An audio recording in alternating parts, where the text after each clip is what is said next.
कहाँ कर रही हो अपने बेटे की शादी? लूसी, मैं तो अपने बेटे की शादी अपनी बहन की बेटी से करूँगी। मेरी बहन की बेटी बहुत सुंदर है और 4 जमातें पढ़ी हुई भी है। कोई घर के काम वाम भी आते हैं या फिर सुंदर ही है। मेरी बहन ने अपनी बेटी को सब सिखा रखा है। बूढ़ी सीता चिड़िया और लूसी कबूतरी बैठी ऐसे बातें कर रही थीं जब उसका बेटा कुमकुम घर आता है। आज वो अकेला न था बल्कि उसके साथ एक चिड़िया भी थी जो दुल्हन बनी हुई थी। कुमकुम बेटा, ये कौन है?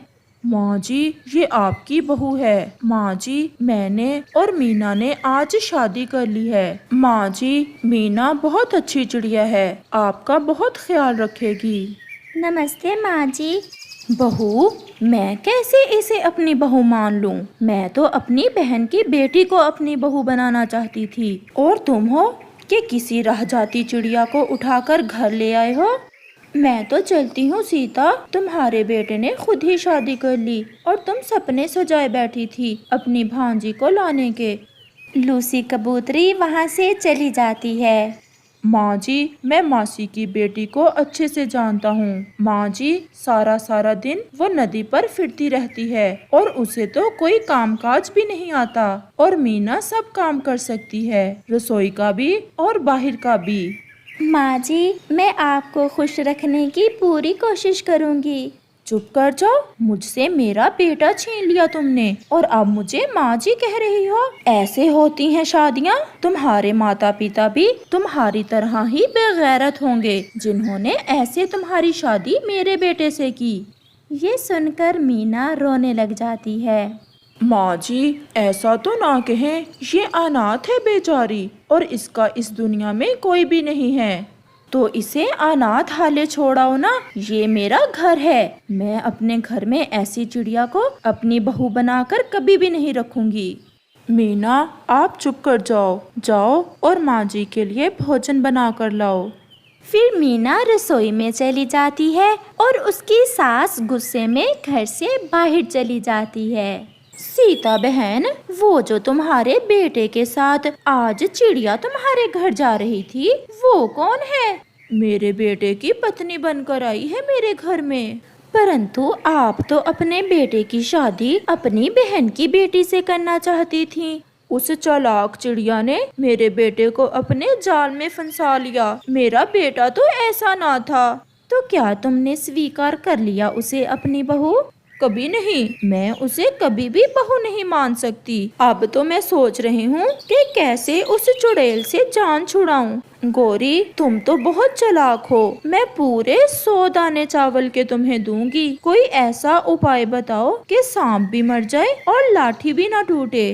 बस किसी तरह जान छूट जाए मेरे बेटे की।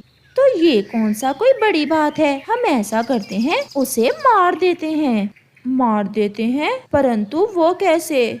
तुम 100 दाने चावल का बंदोबस्त करो और ये काम तुम मुझ पर छोड़ दो। मीना, चुप कर जाओ, तुम तो रोए ही जा रही हो। माँ दिल की बुरी नहीं है, बस मुंह की थोड़ी कड़वी है। 2-4 दिन में सब ठीक हो जाएगा। ऐसे ही 2 दिन गुजर जाते हैं और फिर एक दिन गौरी कव्वी सीता चिड़िया के घर आती है। सीता, कहाँ है तुम्हारी बहू?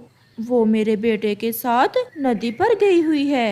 फिर तो बहुत अच्छा हुआ, मैं ये जहर लेकर आई हूँ। मौका देखते ही अपनी बहू के भोजन में ये जहर मिला देना और फिर हो जाएगा तुम्हारा रास्ता साफ और अपने बेटे को फिर से बिहा लेना अपनी भांजी से। जहर अच्छे से काम करेगा ना? अगर चेक करना है तो थोड़ा सा खा कर देख लो। मजाक कर रही हूँ। ये जहर मैं बुलबुल से चूहे मारने के लिए लाई थी। ये 1 नंबर का जहर है और अच्छे से काम करेगा। और मेरे 100 दाने तैयार रखना। दे दूंगी 100 दाने भी तुम्हें, पहले वो मनहूस मर तो जाए। फिर गौरी सीता को जहर देकर अपने घर चली जाती है। ये फल बहुत मीठा है, हम ये फल माँ जी के लिए ले जाते हैं। मीना, आप बहुत अच्छी हो। माँ जी आपसे इतनी नफरत करती हैं और आप है माँ जी का फिर भी इतना ख्याल रखती हैं। माँ जी, मेरी सगी माँ की तरह ही तो दिखती हैं। ऐसे ही सफेद पंख, वैसी ही आंखें। मुझे तो सासू माँ में अपनी माँ नजर आती है। और शाम को मीना चिड़िया जब अपने पति के साथ घर जाती है तो उसकी सास उसे झूठा मूठा प्यार करने का नाटक करती है। आगे मेरी बहू। ये सुनकर मीना के तो खुशी के ठिकाने नहीं रहते। हाँ हाँ माँ जी, आपके लिए मैं ये मीठा फल लेकर आई हूँ। ये फल मैं रख लेती हूँ, कल खा लूंगी। आज तो मैंने अपनी बहू के लिए अपने पंखों से हलवा बनाया है। लगता है माँ जी को अपनी बहू रानी से प्यार हो ही गया।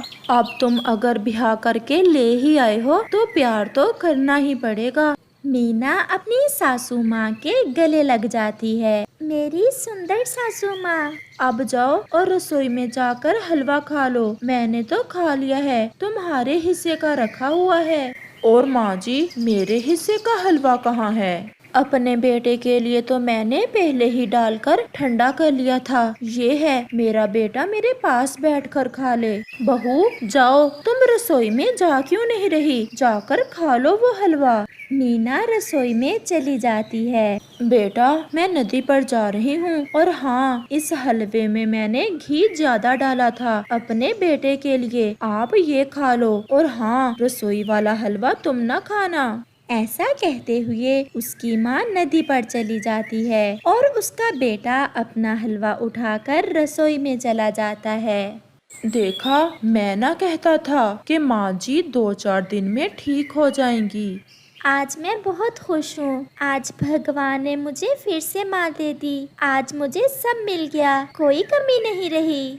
पता है, माँ जी ने मेरे हलवे में ज्यादा घी डाला हुआ है और मेरे लिए अलग हलवा रखा था। लाओ, आप अपना हलवा मुझे दो और मेरे वाला आप खा लो।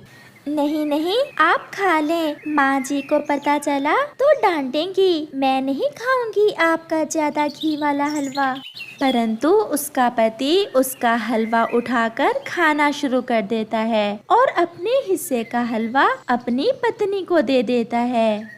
ऐसे जिस हलवे में मीना की सास ने जहर मिलाया था उसे उसका अपना बेटा ही खा लेता है और बहू बिना जहर वाला हलवा खा लेती है। कुछ ही देर बाद कुमकुम को चक्कर आने लगते हैं और वो गिर जाता है। मीना, मीना, ये क्या हो गया? हलवे में ऐसा क्या था? मेरा सांस रुक रहा है। आप हौसला करें, कुछ नहीं होगा। मैं अभी बुलबुल डॉक्टर को बुला कर लाती हूँ। कुमकुम की पत्नी डॉक्टर को बुलाने जाने ही वाली थी कि उसकी सास भी आ जाती है। माँ जी, कुमकुम ने जैसे ही हलवा खाया उनकी सांस रुकने लगी है। मेरा बेटा, मेरे बेटे ने कहीं रसोई वाला हलवा तो नहीं खा लिया? हाँ माँ, मैंने वही हलवा खाया है। नहीं, उसमें तो मैंने मीना को मारने के लिए जहर मिलाया हुआ था। सीता रोए जा रही थी और उसका बेटा कुछ कहना चाहता था। माँ, माँ, और वो मर जाता है। प्यारे दोस्तों, इस कहानी का अगला भाग देखने के लिए कल तक इंतजार करें और आपको ये वाला भाग कैसा लगा है हमें कमेंट करके जरूर बताना।